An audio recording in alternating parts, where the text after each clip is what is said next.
Hola, ¿qué tal? Muy buenas. Bienvenidos a este programa de la Asociación de Usuarios de Bancos, Cajas y Seguros, ADICAE, al respecto de contratación de crédito no hipotecario o préstamos al consumo. Un 28% ha subido la contratación de crédito no hipotecario en el último año, un porcentaje exactamente idéntico al que se registró en el año pasado, 2016, algo que marca bien a las claras hasta qué punto el crédito se ha convertido en una de las fuentes principales de recuperación económica. Es un tema, por tanto, de gran importancia y que afecta en gran medida a los consumidores. Por eso hemos venido para tratar este tema importante con 4 expertos, 4 personas que nos contarán su experiencia, sus casos y sobre todo su día a día dentro de la asociación para la lucha por los derechos de los consumidores en este producto financiero.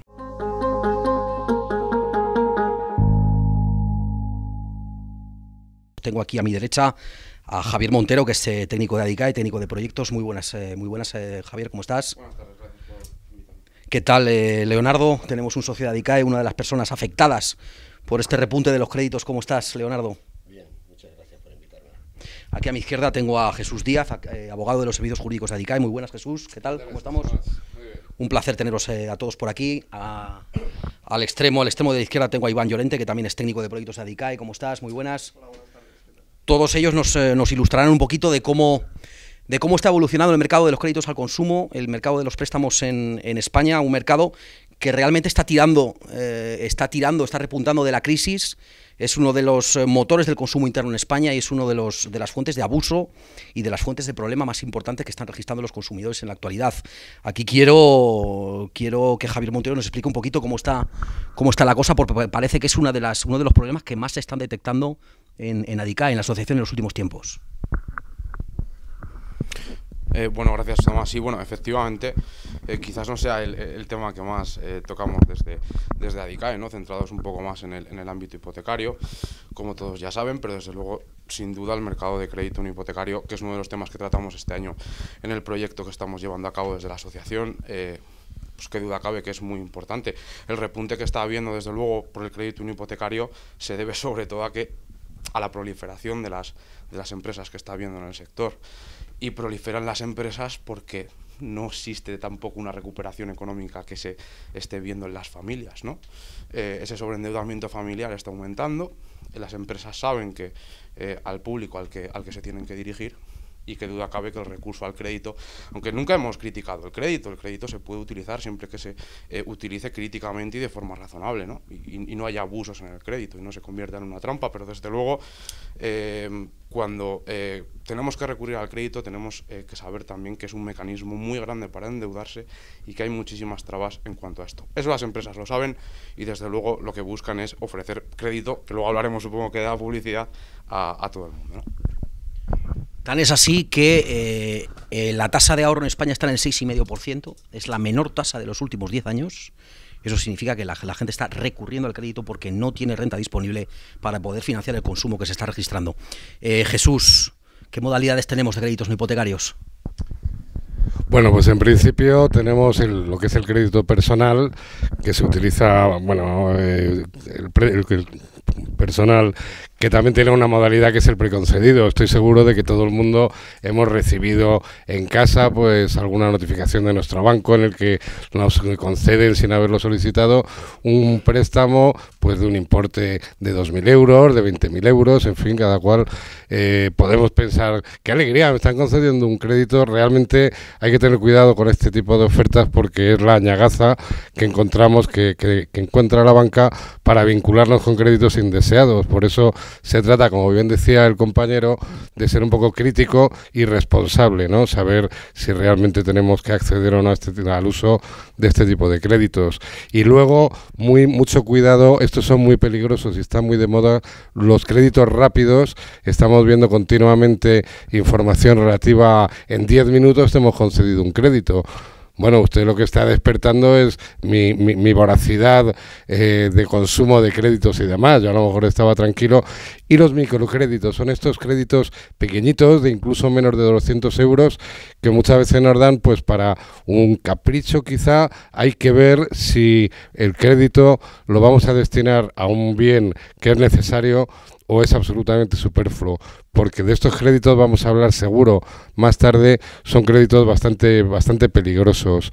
Estas son las principales modalidades que yo vería. Luego están también evidentemente el uso de las tarjetas de crédito, las tarjetas revolving, que es llevar la casa en el bolsillo, ¿no? Y también tienen bastante peligro y debemos hacer diversas consideraciones.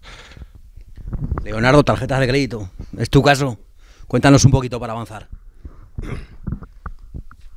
Gracias por darme la palabra. Bueno, pues mi caso, voy a hacer una relación de los hechos que acaecieron. Mi caso se inició en el año 2009 con una tarjeta de crédito y coincidiendo con la crisis, pues desgraciadamente los ingresos bajaron y a unos niveles de un 40%. Entonces yo, claro, tenía que seguir manteniendo mi estructura y no podía amortizar ese crédito, digamos, ese pago del recibo en los primeros 5 días de cada mes. Entonces lo que me puse en contacto con la entidad y me dijeron que no me preocupara, que pagaba una cuota mínima mensual. Claro, yo ahí desconocía esto. Eso se convirtió, como tú bien has dicho, en un crédito revolving. Luego seguiremos desarrollando la cuestión de Leonardo, que tiene su miga. Te preguntaremos por lo que al final te ha costado ese crédito de la tarjeta de crédito. Iván Llorente, vamos a hablar un poquito de consejos. Antes de desarrollar esa distinción entre crédito al consumo y crédito rápido, vamos a dar unos consejos rápidos, una primera batería de consejos sobre qué es lo que tenemos que hacer, en qué nos tenemos que fijar a la hora de contratar un crédito al consumo. Bueno, pues hay una serie de aspectos fundamentales, si hablamos en el ámbito contractual, que tenemos que ver cuando pedimos un crédito de estas características, ¿no? Creo que el aspecto más fundamental que todo consumidor debe de observar en el documento precontractual que tiene que solicitar previamente a la entidad financiera o a la entidad no financiera es el diferenciar entre el TIN y el TAE. Es decir, una cosa es el tipo de interés nominal, que es la remuneración en forma de intereses que va a obtener la entidad financiera por ese dinero que está prestando al prestatario, y otra cosa es el TAE, que además de esa remuneración de esos intereses, también se tienen en cuenta otros conceptos como puede ser comisiones de apertura, comisiones de mantenimiento y otro tipo de gastos que no son intereses propiamente dichos, pero que también van a repercutir en la devolución del préstamo y sus intereses, y el consumidor tiene que tener en cuenta. Luego, por supuesto, hay que tener otros aspectos importantes a la hora de contratar un crédito, y no solo en un crédito, sino en cualquier contrato prácticamente que hagamos con una entidad financiera. Hay que ver el importe total que se va a pedir, la duración, a cuántos plazos lo vamos a pagar, hay que ver el tipo de demora, las condiciones de penalización que te va a poner el banco o la entidad financiera en caso de que te retrases en una cuota, si tiene gastos de notaría, con qué garantías se responden, si son personales o son con el propio bien, si hay condicionados también otro tipo de productos como pueden ser seguros a la contratación del propio crédito, ¿no? Entonces hay que mirar una serie de aspectos que si puede ser a través de una asociación o de un profesional que te pueda aconsejar y que te pueda un poco explicar este tipo de contratos, mejor que mejor, claro. Jesús, siempre hay que leerse el contrato antes de firmarlo. Bueno, siempre hay que leerse el contrato, y además lo que hay que prestar mucha atención, estamos cansados de escucharlo, es a la letra. Cuanto más pequeñita es la letra, hay que mirarla con más atención, ¿no? Aún así nos suelen meter en estos tipos de contratos, igual que en otros contratos financieros, que todos hemos oído hablar de bastantes escándalos, cláusulas abusivas, cláusulas que al final nos van a reportar problemas y demás. Lo que ocurre es que hay veces que no tenemos estos contratos, y me estoy refiriendo, por ejemplo, a los microcréditos, a los créditos rápidos y demás.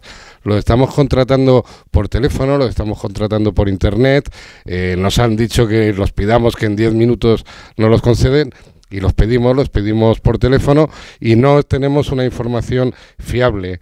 Pensamos que la información fiable es esta que nos están dando por teléfono, pero desgraciadamente no suele serlo, ¿no? No suele serlo, y como decía antes Iván, una cosa que es importantísima, es básica en los contratos de préstamo, es saber realmente qué nos va a costar. ¿Qué nos va a costar? Está por ahí la famosa regla del 30%. Nadie debería endeudarse más allá, de tal manera que tuviera que devolver todos los meses más allá del 30% de sus ingresos, ¿no? Pero claro, nos lo están poniendo tan bonito, incluso en los microcréditos, incluso hay veces que nos invitan porque el primer crédito no va a tener ningún coste, no nos va a costar nada, nos lo van a regalar y demás, ¿no?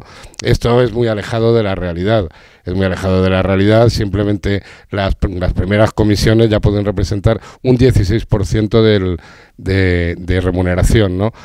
Entonces sí, como tú decías, sería muy importante obtener una buena información y tiene que ser escrita. Es importante también guardar cualquier tipo, hemos de recordar que la propaganda, la publicidad y demás forma parte del contrato, a efectos de la protección del consumidor, forma parte absoluta del contrato. Cualquier tipo de propaganda, de publicidad, si está en la calle una foto, ahora mismo todo el mundo llevamos una cámara de fotos en el bolsillo con el móvil, todo esto es importante tenerlo, conservarlo y guardarlo hasta el final de la vida de ese préstamo y sobre todo, si hay problemas, hasta que lo hayamos podido, que no será raro, hasta que lo hayamos podido resolver. Estoy viendo, Javier, que está empezando a haber una gran segmentación, una gran diferencia entre crédito consumo tradicional, entre comillas, y crédito rápido. O sea, ya no estamos hablando de digamos, de dos ramas de la misma base, del mismo tronco, pero cada vez son ramas más diferenciadas y con problemas más específicos, parece ser. Bueno, es que la diferenciación es, digamos, lógica, ¿no? O sea, los créditos al consumo tradicionales son los que básicamente comercializa la banca, alguna entidad financiera de crédito, desde luego.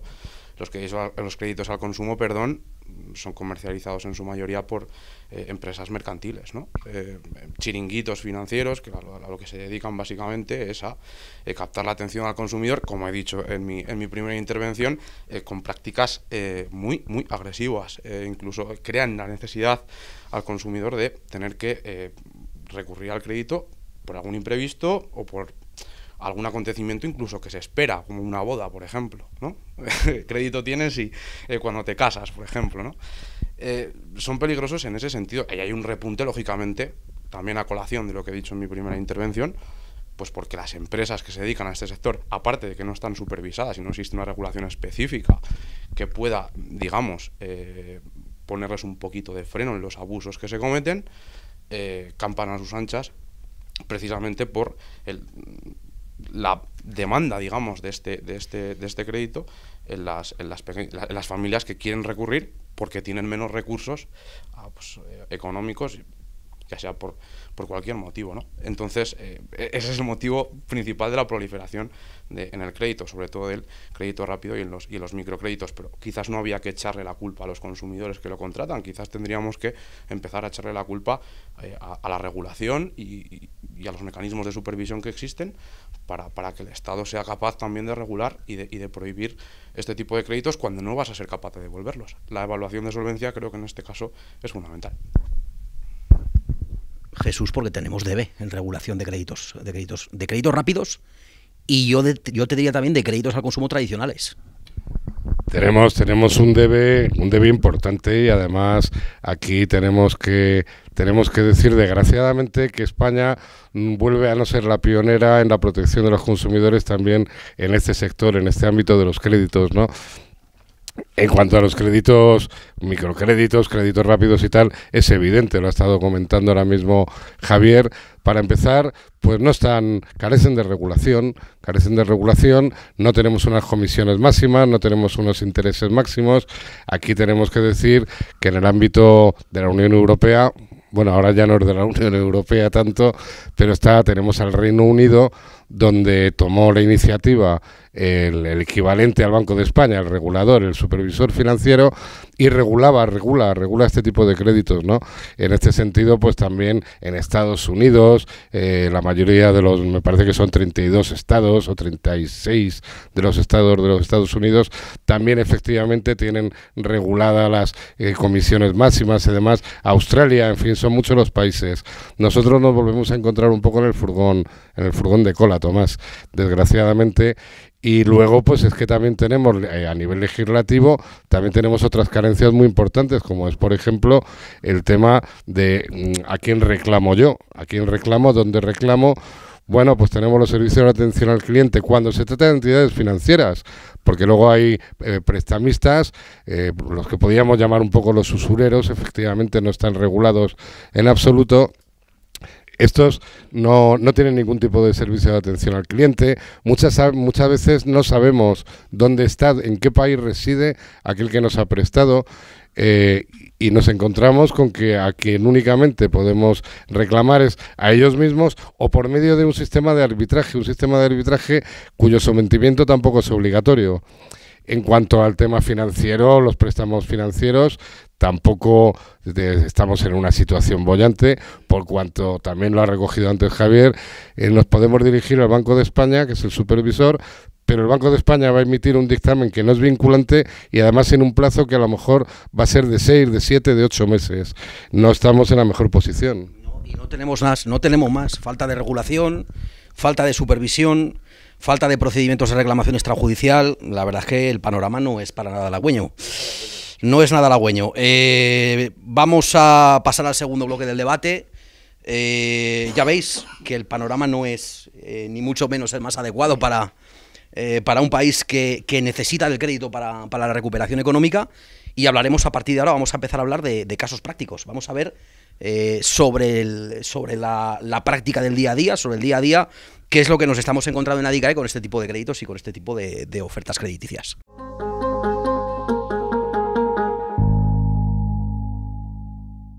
Lo que es el día a día, de la práctica diaria, cotidiana de Adicae, de la Asociación de Usuarios de Bancos, Cajas y Seguros, al respecto de los préstamos al consumo, de los créditos no hipotecarios. Vamos a ver qué es lo que nos estamos encontrando en el día a día y sobre todo qué abusos y qué problemas nos estamos encontrando con los consumidores, que no son pocos, como hemos visto antes, y sobre todo no son leves, sino que más bien son bastante graves. En este sentido, queríamos dar la palabra a Leonardo. Te habíamos avanzado ya antes un poquito cuál era el problema o la situación que tuviste tú con una tarjeta de crédito. Queremos recordar que desde Adicae respetamos profundamente la privacidad de todos los casos y todas las situaciones que se dan con respecto a los problemas de los consumidores, pero sí que consideramos que es bueno y que es muy adecuado que los consumidores den un paso adelante, salgan y traten un poco de compartir su experiencia y su caso con el resto de consumidores, porque muchas veces hay mucha gente que por vergüenza o por mil motivos no da a conocer su situación, no la comunica, no la expone y sobre todo no la consulta con gente experta y con gente que le pueda ayudar. No es el caso de Leonardo, bien al contrario. Tú no solamente eres un socio activo, sino que además tu caso ha servido de ejemplo y ha servido de plataforma para otros muchos casos similares en materia de crédito no hipotecario. Nos avanzabas eso, que habías tenido un problema con una tarjeta de crédito. Lo primero que te voy a preguntar es, al final, ¿cuánto te ha costado la broma? Bueno, al final, digamos, la disposición de la tarjeta desde el 2009 hasta el 2015, que fue el último pago que hice, fueron 10.000 euros, en números redondos. Yo, hasta la fecha, y esos son datos que me envió la entidad financiera, hasta la fecha en concreto en la cual yo decidí tomar esta decisión, yo había pagado ya 13.900, unos 14.000 euros. Y la entidad financiera seguía reclamando 5.000 euros en números redondos. Entonces, dada la problemática que se me originó a partir del año 2010, yo en el año 2012... porque yo entre 2010 y 2012 seguía utilizando, hacía pagos, no mínimos, pero a partir del año 2012 tomo una decisión, y es dejar de utilizar esa tarjeta. Y entre el año 2012 y el año 2015, es decir, 3 años, mayo 2012, diciembre 2015, yo amortizo mensualmente, todos los meses, que además la entidad me pasa el extracto y está ahí, unas cuotas que la mínima son 250 euros, todos los meses. Entonces, sin utilizar la tarjeta, claro, llega un momento en que tomas una decisión. Y la decisión que tomé fue intentar ponerme en contacto con la entidad, yo personalmente, para intentar dar una solución al problema. En ningún caso y vuelvo a repetir que es muy importante, en ningún caso yo me he negado a pagar más o menos. Simplemente quería que me explicaran el por qué yo, habiendo pagado esa cantidad, yo debía la otra cantidad. Y la respuesta de la entidad financiera, en el periodo comprendido entre enero de 2016 y hasta agosto, que salió emitido el informe del Banco de España, fueron aproximadamente 8 llamadas telefónicas diarias a mí, a mi mujer, a mi casa. Yo me puse en contacto con la entidad, digo, miren, mi trabajo es muy particular, yo me levanto a las 3 de la mañana, soy transportista, yo necesito descansar. Y mi periodo de descanso, yo llego a mi casa sobre las 12 y para tener un rato con mi familia, pues lo que hago es duermo, descanso un rato, mi mujer cuando viene de trabajar me levanta y comemos juntos. Bueno, pues a las 12, a la 1, a todas horas sonando el teléfono. Entonces yo lo que hice fue ir a la OMIC, a la Junta Arbitral del Consumo de Ciudad Real, y puse una reclamación. ¿Vale? Entonces yo hice mis alegaciones, la entidad financiera hizo las suyas, pero la Junta Arbitral me dijo que no se consideraba competente, dado digamos, la problemática concreta del caso. Jesús, en un momento determinado decide dejar de utilizar la tarjeta de crédito y aún así le cobran 9.000 euros, aparte de los 10.000 que pide. Si sigue tirando de tarjeta de crédito, más y más y más y más. Sí, esto es una cuestión que es cotidiana, ¿no? Es lo de entrar en bucle, entras en bucle de tal manera que podríamos decir, tú que lo has sufrido, seguro que identificas con la palabra, es entrar en bucle, efectivamente. El contrato, muchas veces, en muchas ocasiones, el contratar un crédito, un préstamo de este tipo, significa una condena.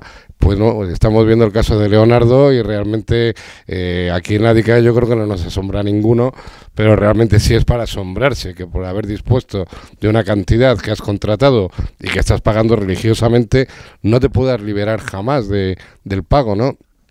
Aquí en la DICAE hemos visto muchos tipos de irregularidades. Bueno, pues desde lo que está comentando Leonardo, el tema de la falta de información, no ya precontractual, que te tienen que informar perfectamente, deberías saber lo que te va a costar, deberías conocer todos los pormenores del préstamo, la TAE que comentábamos antes, etcétera, sino luego también postcontractual, una vez que ya está el contrato en vigor, tú tienes derecho a saber por qué es lo que me están cobrando en realidad, ¿no? Y esto es dificilísimo.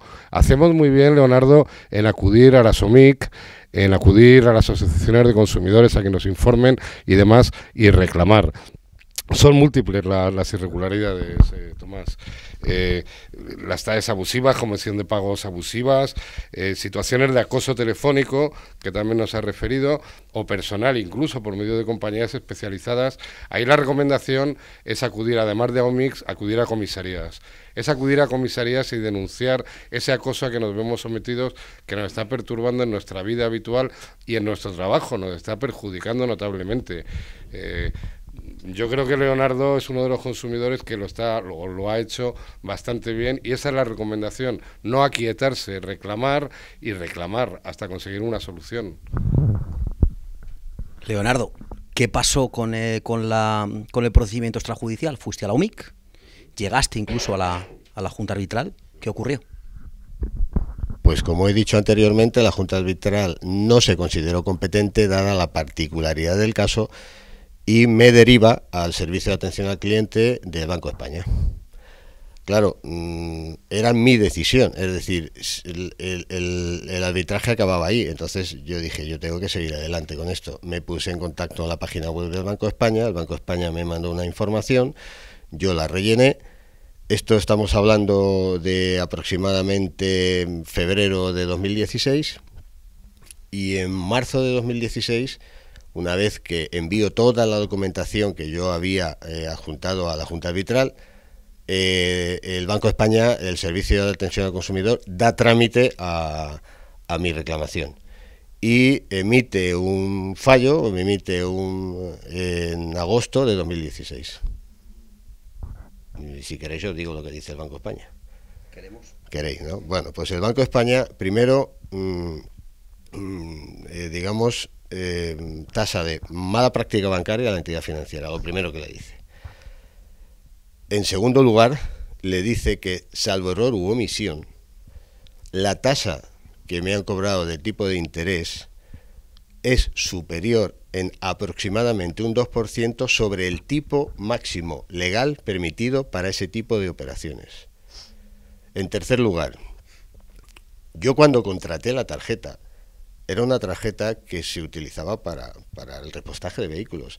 Y yo cuando la contraté, recuerdo perfectamente que dije, no, yo no quiero... ¿Cuánto va a utilizar? Pues yo sumé lo que... Pues pon 1.000 euros al mes, que es lo que me va a costar. Y claro, la tarjeta empieza a aumentar el crédito y yo dije, oiga, que yo no quiero más dinero en la tarjeta. Y ese fue otro de los problemas. A lo mejor no fue una vigilancia por mi parte en un momento dado decir que, oiga, que no quiero más crédito. Pero la entidad financiera, como eras un buen cliente, como pagabas, como tal, como cual, automáticamente, unilateralmente, ellos subían el límite de la tarjeta. Cosa que el Banco de España también hace referencia en el informe. Pero claro, finalmente el Banco de España dice que es un informe no vinculante y que nos pongamos de acuerdo las partes. Todavía estoy esperando a que me digan a que nos pongamos de acuerdo. Iván, revelador. Abusos por todos los sitios y al final un informe no vinculante.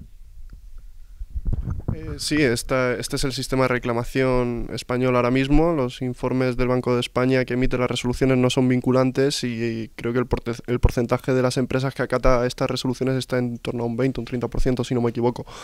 También me gustaría comentar otro tipo de abusos, que no sé si en este caso Leonardo ha sufrido también, pero me parece increíble cuando la empresa acreedora vende el crédito a otra empresa y no te notifica siquiera que el acreedor ha cambiado. A ti también te pasó. Es importante señalar este tipo de abuso, ¿no? Cuando el acreedor cambia, no se notifica al deudor, entonces te encuentras, me imagino que si me pasa a mí, no sé cuánto dinero debo, no sé a cuánto tiempo lo tengo que pagar, no sé cuánto he pagado ya, porque no me lo comunican, no me dan información, y encima me encuentro con una empresa que no sé ni qué empresa es, no sé ni quiénes son, que no es la empresa con la que contraté el préstamo. Pues me puedo imaginar cómo se tiene que sentir los consumidores que han sufrido este tipo de abusos, porque es totalmente humillante. Javier, humillante hasta tal punto que ya veis, un 90% de recargo respecto a lo que había pedido en un principio, una resolución no vinculante y el pleito abierto. Bueno, es que yo creo que ese es el problema fundamental, ¿no? El problema fundamental es que yo voy a pedir una tarjeta de crédito porque me la ofrezcan, ¿no? Y dice, bueno, ¿cuánto gasta usted al mes? 1.000 euros, ¿no? Bueno, pues es que en lo que me están comercializando a mí lo primero no es una tarjeta de crédito, es una línea de crédito abierta, que por lo tanto cada mes se va a tener que reponer. Y entonces no es lo que yo gaste, sino que además el mes siguiente la entidad financiera lo que va a hacer es ponerme a disposición otros 1.000 euros. Y en cuanto se me pone a disposición otro capital al mes siguiente, ese capital genera intereses. Y si yo no puedo al final amortizar la deuda, o incluso la situación de Leonardo que dice dejo de pagar, da igual que dejes de pagar, aquí hay un interés. O sea, una cantidad, que te van a disponer cada mes, a la cual se van a generar intereses, a la cual se van a generar intereses de demora, a la cual se van a generar comisiones por impago, y al final lo que pasa es que el crédito engorda de tal manera que eres incapaz de hacerle frente, y lo que tienes que hacer al final es conseguir una mediación. Afortunadamente aquí la vía extrajudicial lógicamente no es efectiva. Tú vas al servicio de atención al cliente, no te dicen nada, si te dicen, vas al Banco de España, aunque te den la razón y efectivamente diga que es una falta de transparencia la comercialización, porque desde luego es de libro, tú quieres una tarjeta de crédito y al final lo que tienes es una línea de crédito, son cosas totalmente distintas, y al final lo que te queda es decir, vale, yo tengo aquí un informe del Banco de España que al final lo único que va a ser es una prueba que tú vas a poder darle al juez en un procedimiento, que desde luego que el Banco de España diga que una de las entidades que supervisa ha cometido una mala práctica porque ha incumplido la normativa financiera que les da aplicación, pues lógicamente eso es una muy buena prueba que el consumidor puede tener en vía judicial, máxime con las sentencias de abril y noviembre del Tribunal Supremo de 2015, que están poniendo límites desde luego a esos intereses de demora, y invito a la gente que lógicamente esté pues atrapada con estos créditos, pues que vea esas sentencias. Pero es que esa es la cuestión. Aquí hay una falta de transparencia porque el consumidor no sabe qué producto contrata, y si no sabemos qué producto contratamos, pues difícilmente vamos a hacernos una idea de las consecuencias del contrato. Leonardo, ¿cómo está tu caso ahora? En 10, 15, 20 segundos. Ahora mismo, ¿en qué situación te encuentras? ahora mismo mi deuda, como ha dicho Iván, he tenido noticias de que ha sido vendida a un tercero que desconocía. Han hecho una propuesta y yo les he dicho claramente, digo, yo quiero dejar bien claro que es que por si acaso no se ha entendido, yo personalmente creo que la deuda yo la tengo pagada. Aquí de lo que estamos hablando es cuánto interés debo de pagar yo por lo que yo he recibido. Esa es la cuestión. O sea, no estamos hablando de alguien que no puede pagar o no quiere pagar. No. Yo he pagado lo que tengo que pagar, ¿eh? Y ahora de lo que se trata es si es justo o no. En este momento la situación yo la desconocía. Recibí hace unos meses una carta de alguien que no sabía quién era. Digo, ¿y esto quién es? Yo contesté amablemente diciendo que yo ni era cliente suyo, ni tenía tarjeta suya, ni tenía nada. Y luego ya me llamaron muy amablemente por teléfono y me dijeron lo que había. Les dije que había un informe del Banco de España y se quedaron muy sorprendidos. No sabían que había un informe del Banco de España. Pero entiendo que esto va a acabar en un tribunal. Eso lo tengo más claro que el agua. Al final todos a los tribunales, al juzgado, con el carnet en la boca y que sea, y de uno en uno y que sea lo que Dios quiera. Pues así es como está la cosa en materia de abusos de créditos al consumo, de préstamos al consumo. El caso de Leonardo, tarjetas de crédito. Vamos a pasar al tercer bloque, vamos a ver si podemos dar alguna luz de esperanza, algún halo de seguir reclamando, de seguir peleando y de ver cómo podemos intentar entre todos solucionar una situación que está afectando a cada vez más consumidores de nuevo.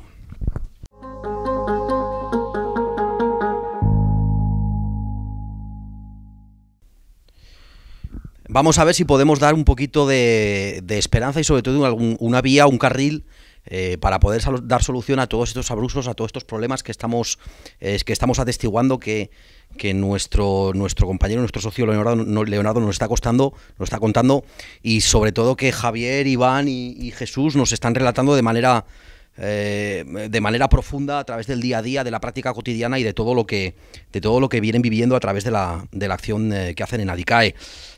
Vamos a ver si podemos dar una respuesta, sobre todo Jesús, si a través de la legislación, primero, si tenemos vías ahora y si deberíamos hacer algo para que hubiera más vías para dar una solución a estos consumidores. Pues mira, Tomás, ya comentábamos antes que las vías con que contamos en la actualidad pues no son demasiado efectivas, no vamos de sobrados en Europa ni a nivel mundial en la defensa de los consumidores en este aspecto, ¿no? Lo que está claro es que se trata de fraudes que están generalizados. Aquí tenemos a Leonardo, pero se trata, no es el único, la única persona. En Adicae, como tú bien decías, hemos visto este tipo de fraude en muchísimas ocasiones. Entonces, aquí en esta casa siempre hemos insistido en por qué a fraudes que son generalizados hay que darle respuestas individualizadas. Tú decías al principio, y el presidente de Adicae lo comenta en muchas ocasiones, ir con el carnet en la boca y de uno a reclamar una cosa que es reiterativa, o sea, tiene que aburrir en los juzgados y demás. Busquemos una vía colectiva, busquemos en primer lugar una vía extrajudicial, porque vamos a descolapsar los juzgados y los tribunales, que bastante colapsados están con muchos fraudes financieros y otras cuestiones. Busquemos la vía colectiva. Mecanismos hay agentes sociales como las asociaciones de consumidores, fiscalías y demás, como para darle respuesta colectiva a este tipo de asuntos, ya si es que hay que ir a los juzgados. Lo ideal es no tener que ir. Y sobre todo, lo que tenemos que hacer es modificar la legislación. Por ejemplo, en la vía emprendida hace ya unos años, en 2014 creo, en Reino Unido, cuando es el propio regulador, el Banco de España allí en Inglaterra, quien asume este tipo de regulación de los mercados que están sin regular, los microcréditos, los prestamistas, los usureros, etcétera, ¿no?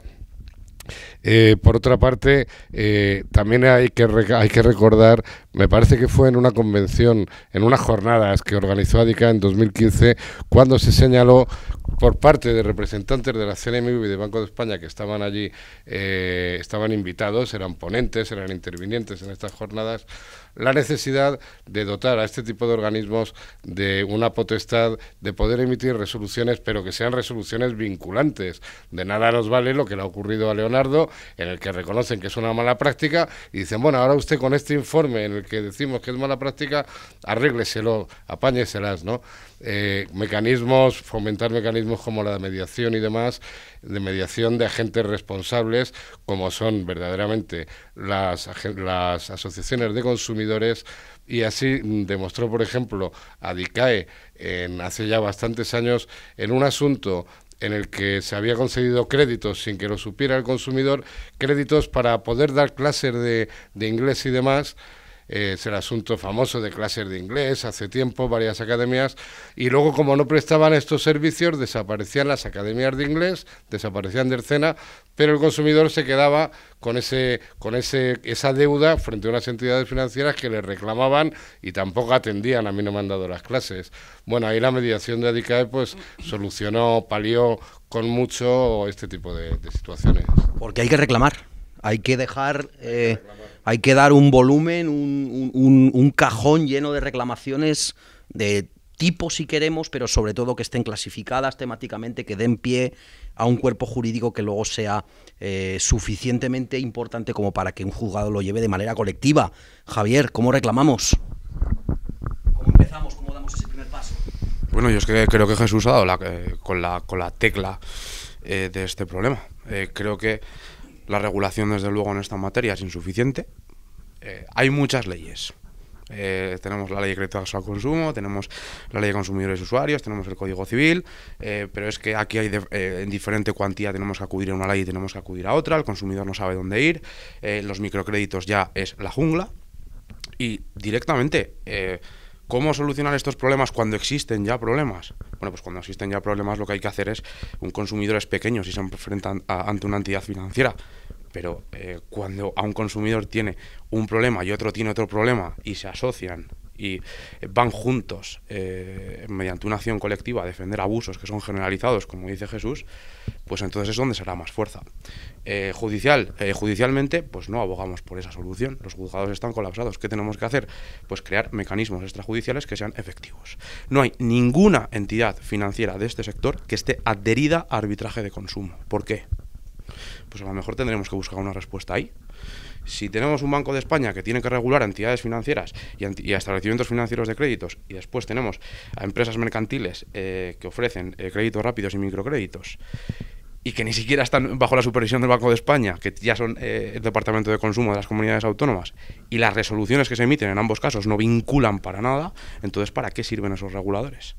Absolutamente para nada.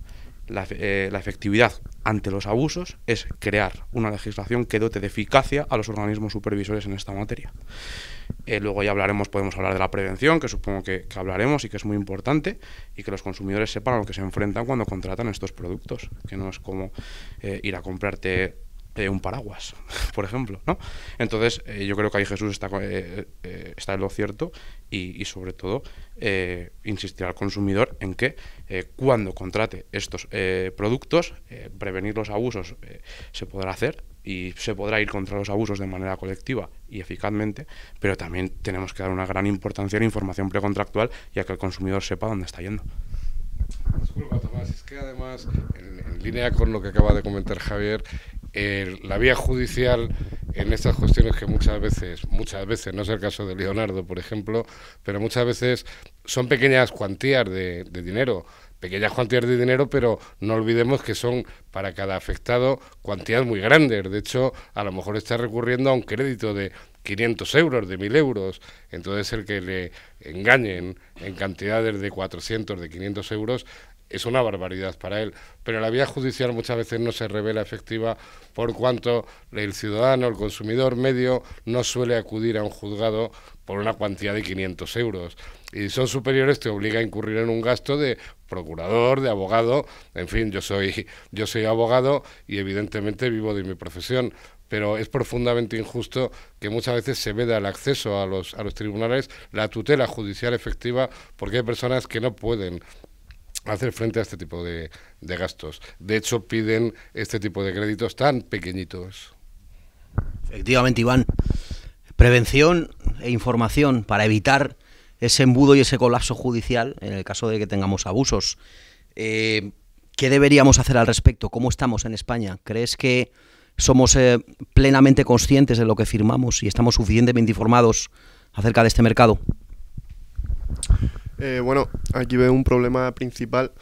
Precisamente el año pasado hicimos un proyecto de educación financiera aquí en Adicae para abordar esto que estás comentando, ¿no?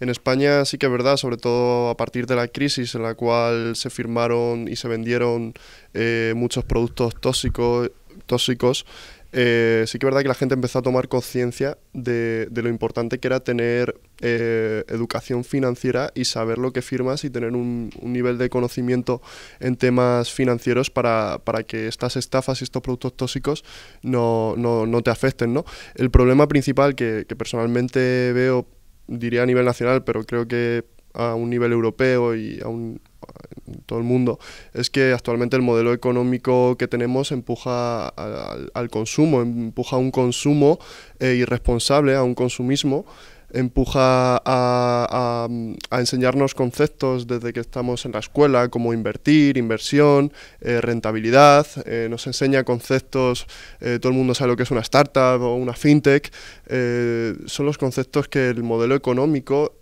por sus intereses nos enseñan, ¿no? Y empujar al consumismo. Todo esto que provoca que al fin y al cabo la cultura financiera que tenemos solo tenemos por una parte la de la inversión, no tenemos la contraposición, que es la cultura financiera del ahorro, la cultura financiera del consumo responsable, de no consumir cosas que no necesites, de no gastar más de lo que tienes, de no endeudarse, la cultura financiera del ahorro. Toda esta cultura no la estamos aprendiendo. Y creo que las asociaciones y el Estado debería de intervenir y debería de hacer programas y proyectos para abordar esta situación y no solo que por parte de los bancos nos eduquen, ¿no?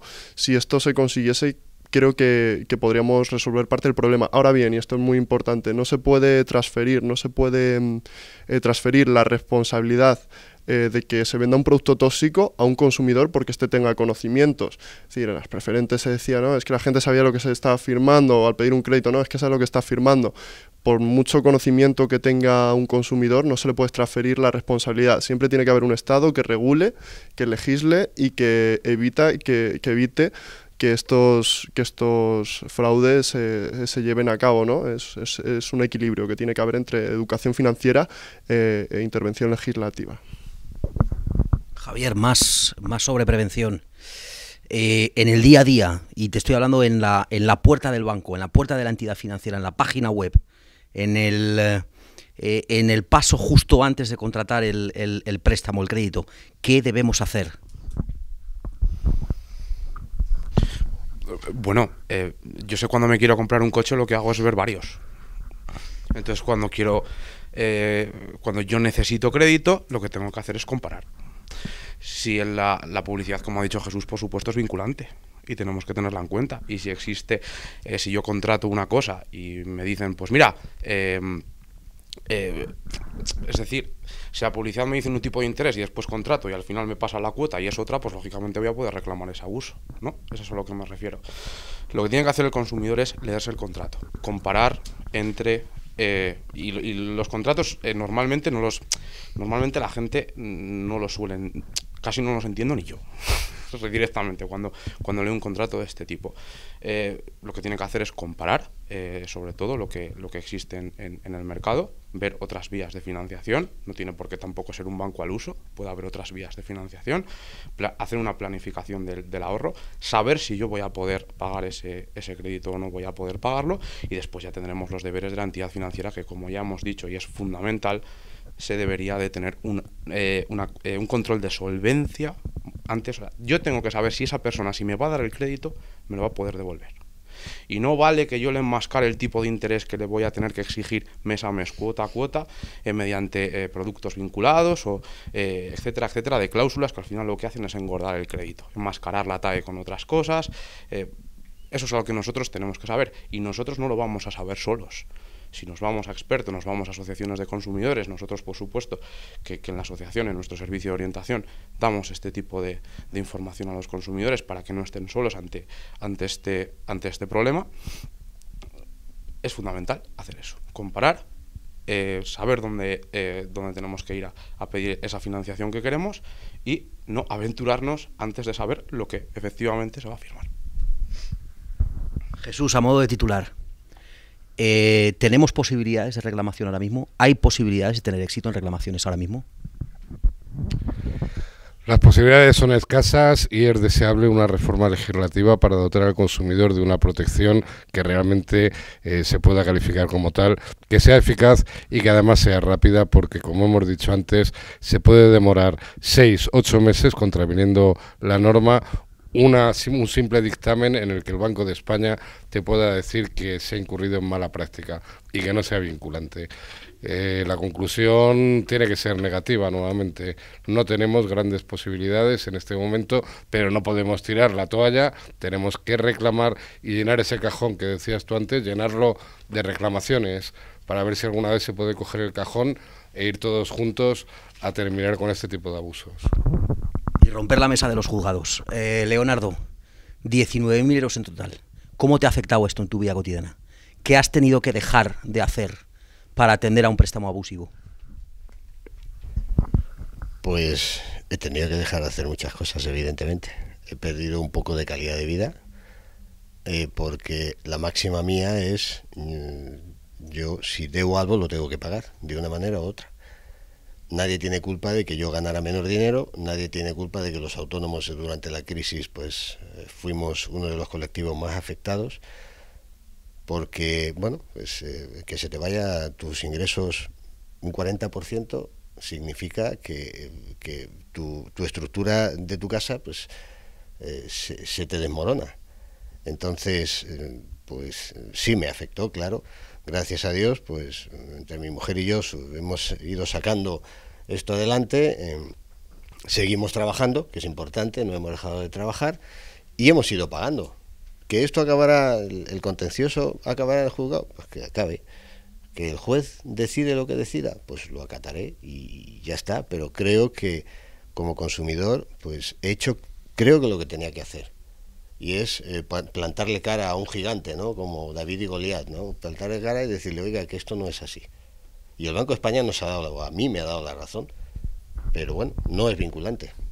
¿Qué le voy a hacer? Hasta aquí el programa de hoy.